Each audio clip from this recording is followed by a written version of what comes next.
पाकिस्तान ये कह रहा है पाकिस्तान ये कह रहा है यानी पाकिस्तान ने ये डोजियर शेयर किया है इंटरनेशनली, और उसमें 8 ऐसे टारगेट्स उन्होंने बताए हैं जिसको भारत ने भी एक नहीं कहा है। यानी जो भारत बता रहा है टारगेट कि हमने 11 मारे हैं, उसके अलावा 8 टारगेट और बता रहा है वो। वो 8 टारगेट हैं, नीचे से चलें तो हैदराबाद सिंध, फिर सिंध में ही छोर करके कैंटोनमेंट है वो है, फिर भावलनगर है, झांग है, गुजरांवाला है, गुजरात है, और अटक है और पेशावर है। वो अटक और पेशावर की बात तो मैंने भी की थी, आपको ध्यान है? बिल्कुल आपने की थी, बिल्कुल आपने की थी। और मतलब अब प्राइमा फेशिया संजय सर तो छोड़ा क्या हमने, पहले ये तो बताए ना छोड़ा हमने क्या। क्वेटा छोड़ रखा है। अब इन्होंने क्या किया है, क्योंकि हमने क्वेटा छोड़ दिया था, इसलिए उन्होंने अपने पूरे के पूरे जो एयरबॉर्न अर्ली वार्निंग वाले जो प्लेन्स हैं वो क्वेटा में पार्क कर दिए, और F-16 जो है वो पासनी में, ग्वादर के पास, वहां पार्क कर दिए। वहां का वो बात कर सारे के सारे वो जो है सेफ जगहों पर पार्क कर रहे हैं, और कह रहे हैं कि अब हमारे जो जहाज हैं ये केवल पार्किंग के लिए है।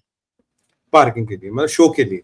तो इनकी टिकट लगाए ना, लोग आएंगे टिकट खरीदेंगे, जहाज को देखेंगे, उसके साथ फोटो खिंचाएंगे। जैसे हमारे रेल म्यूजियम में आते हैं ना दिल्ली में, तो फोटो खिंचाते हैं लोग, तो इनके भी वैसे खिंचाएंगे। एक इंपॉर्टेंट एस्पेक्ट यहाँ ये है, अगर आप देखिए ये जो ग्वादर में मैंने सुना कि हमारी नेवी ने कुछ सर्वेलेंस बढ़ा दी है।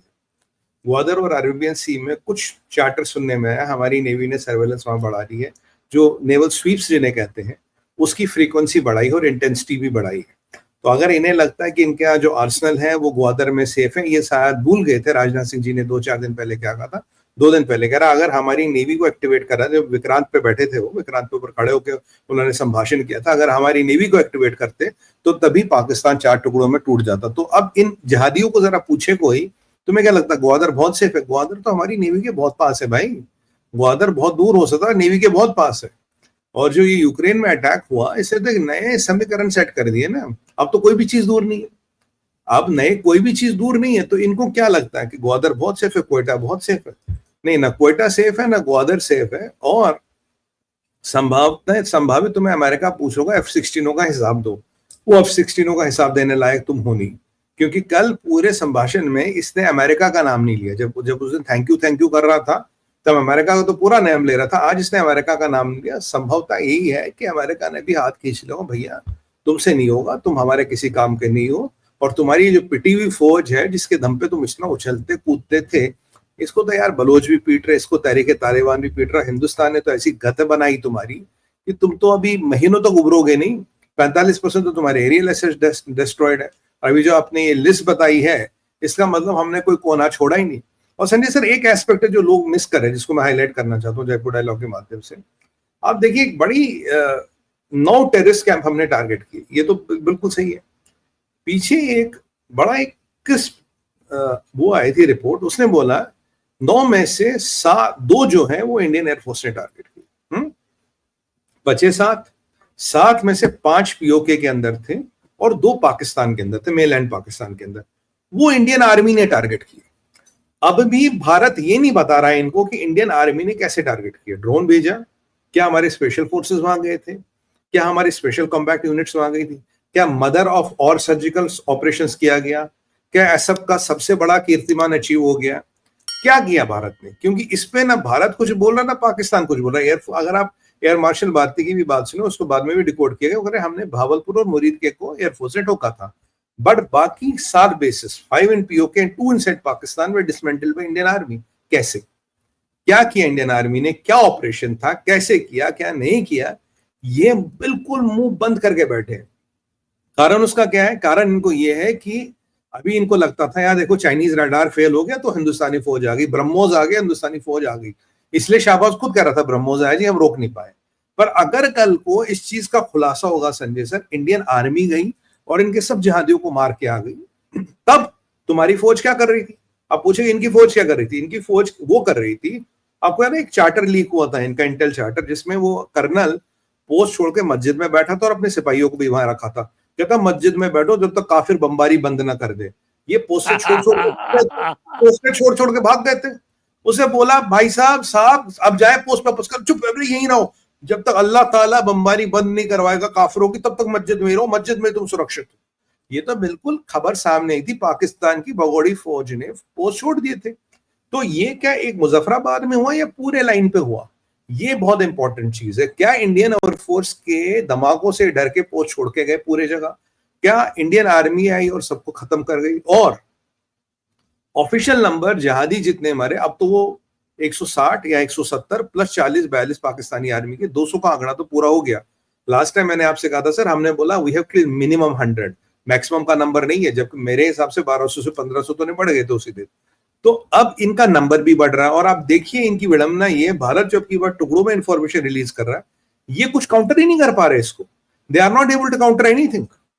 अगर आप जनरल चौहान के भी बात करें, उन्होंने कहा जी देखो हमारे we had some losses, pilot सारे सेफ हैं, ठीक है जी।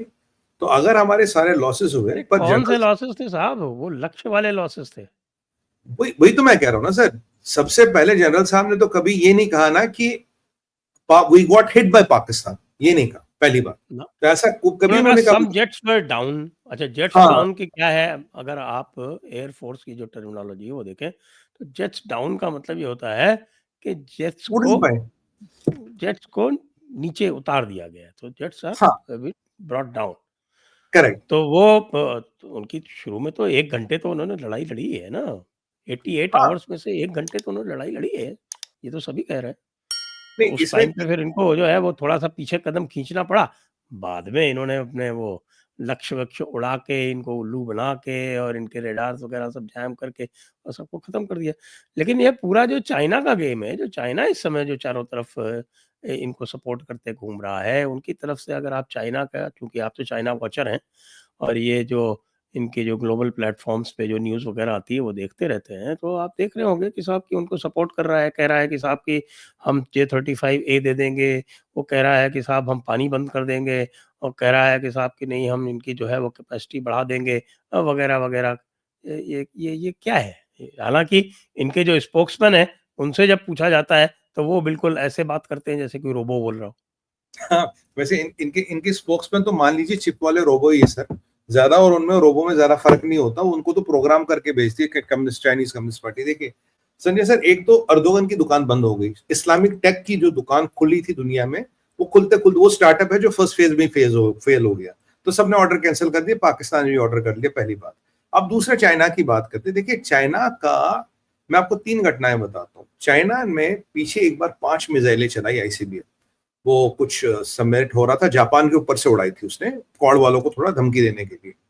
तो जब वो मिसाइलें उड़ी थी, साल भर पहले की बात है, 2 मिसाइलें चाइना पे गिरी थी, 2 मिसाइलें चाइना पे गिरी थी, 3 समुद्र में गिरी। तब इसने क्या किया, शी जिनपिंग ने ये रॉकेट फोर्स वाले सबको बुलाया, डिफेंस मिनिस्टर को गया, रॉकेट फोर्स का हेड गया, डिप्टी हेड गया, काफी लोगों को निपटा दिया, पर्शिंग हुई बड़े मास लेवल पे। फिर पता लगा कि जो मिसाइलों में सॉलिड फ्यूल निकाल निकाल के वो खाना बनाते थे, इसमें करप्शन हुआ, एक्यूरेसी नहीं थी, सब कुछ नहीं था। तो एक रॉकेट फोर्स और डिफेंस मिनिस्ट्री का शेकअप करके, मास पर्जिंग करके उसने ये बता दिया जी मैंने इसको ठीक कर दिया। तो तब से चाइनीज डिफेंस पे एक सवालिया निशान लग गया। अब चाइनीज डिफेंस की सबसे बड़ी लेबोरेटरी है पाकिस्तान, 81% इक्विपमेंट जो एक्सपोर्ट होता पाकिस्तान होता, बाकी आपका 17-18% बांग्लादेश जाता है, 1-8% कोई बोले बढ़ के इधर उधर फंस गया, ये इनकी कहानी। अब जो इन्होंने पाकिस्तान में इक्विपमेंट डाला वो बेसिकली है real time war time testing, क्योंकि चाइना में वॉर टाइम टेस्टिंग तो हो नहीं सकती, अब सिमुलेशन और वॉर टाइम टेस्टिंग में फर्क है। अब चाइना का जो वेपन था, जो उसका मतलब कोहिनूर था वेपन्स का, वो था PL-15। उन्होंने कहा जी ये वेपन ऐसा है जिसके से हम कोई भी जहाज, F-35 हो, F-16 हो, रफेल हो, सुखोई हो, किसी को भी गिरा सकते, ये रामबाण है या चूक है, ये ब्रह्मास्त्र है, इसकी पोजिशनिंग ऐसे की थी। यही PL-15 इन्होंने उठ के उठा के उसको पाकिस्तान को दे दिया। ई नहीं दिया, ई इनका एक्सपोर्ट वर्जन है जिसकी रेंज कम है, इन्होंने मेन PL-15 दे दिया, लो इससे भारत को ठोक। अब 17 PL-15 डट साबित हुए, हमने उनका जो बेदू है, जो उनका GPRS सिस्टम है, संभवतः वो जैम कर लिया और वो मिसाइल किसी काम के नहीं रहे। जब वो डट साबित हुए तो चाइना में एक और झटका लग गया कि भाई इस चीज पे तुम अपना मिसाइल टेक को एक्यूरेसी बताते थे, तुम्हारा मतलब तुम कहते थे ये हमारा लेटेस्ट पशुपास अस्त्र है, ये हमारा ब्रह्मास्त्र है, ये तुम्हारा फेल हो गया। तो अब फिर सवालिया निशान चाइना में आ गया, accuracy of the Arsenal, reliability of the Arsenal, जो मैं हमेशा कहता हूं उनकी reliability of the Arsenal is the biggest question mark. अब PL-15 के बाद ये सवाल शुरू हो गए अब PL-15 के बाद जो चाइना को हर जगह एक ही प्लेटफॉर्म से पूछ रहा है, भाई तुम्हारे हथियार फेल हुए, तुम्हारे हथियार फेल हुए, तुम्हारे हथियार फेल हुए, तुम्हारे हथियार फेल हुए, चाइना चुपचाप बैठा, वो कुछ बात ही नहीं कर रहा। चाइना को जो एक हथियारों को लेकर डोमिनेंस बनाना, तो ग्लोबल इंडस्ट्री बनानी थी, वो खत्म हो गई। रशिया अब चाइना को देख के हंस रहा, कह रहा बेटा तेरे चलते तो मेरे हथियार है, तुम्हारे अपने तो बेकार है। अमेरिका आज मुतमईन हो गया, कहता इनकी औकात नहीं भाई, ये वैसे ही दिखाने को डोंग फाई 6 विक्स भी चलेगा नहीं चलेगा, पता लगा साइलो में ही फट गया।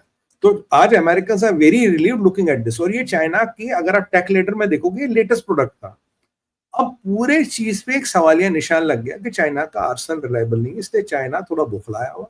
चाइना कहता है मैं पाकिस्तान को हर चीज दूंगा, I put everything in the table so that कि कुछ धमाका करे और हम दुनिया को ये बताए कि we are not at that, we are not given up.